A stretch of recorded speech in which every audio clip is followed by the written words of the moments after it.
I swear, some folks want to trauma bond with you so bad.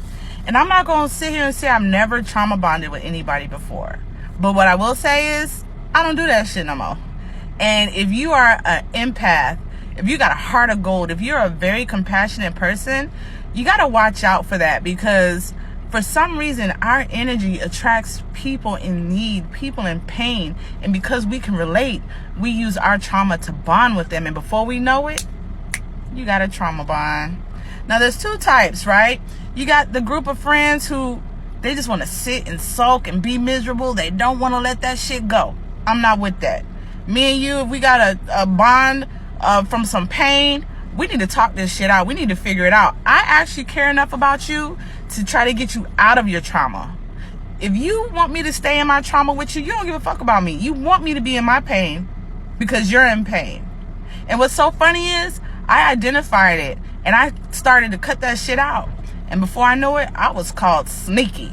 And I'm like, how am I being sneaky? Because I'm not telling you the negative stuff. I'm telling you about the things that's making me happy, all the things I'm doing in my life. And you keep digging and digging and digging and digging for more. Baby, that's it.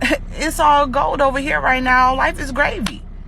You and your feelings, because there's nothing hurting me that you can connect to. And I refuse to let that happen. But it's not being secretive. It's not being sneaky. It's neither. If it has nothing to do with you, it's actually called not your business. Okay? Pay attention to these red flags, because if they want to trauma bond with you and they aren't looking to grow or let go, all they're going to want to do is talk about that same shit over and over and over. And you know that story is old, right? Okay, so what you going to do about it? That's how I am. Okay, so what we going to do? If not, then I don't want to hear about it. But the second red flag about trauma bonding is that sometimes it's not trauma bonding. Some people are manipulating your pain so you can open up. And if shit goes left, all your business is out there. They just want something to talk about.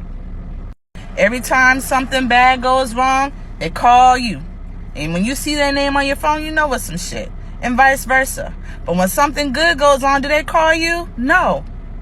Because y'all never bonded off of the growth of each other. You never bonded off of success or leveling up or you know, just moving up and letting go from those things. Why would they call you when they got something good going on? Y'all trauma bonded.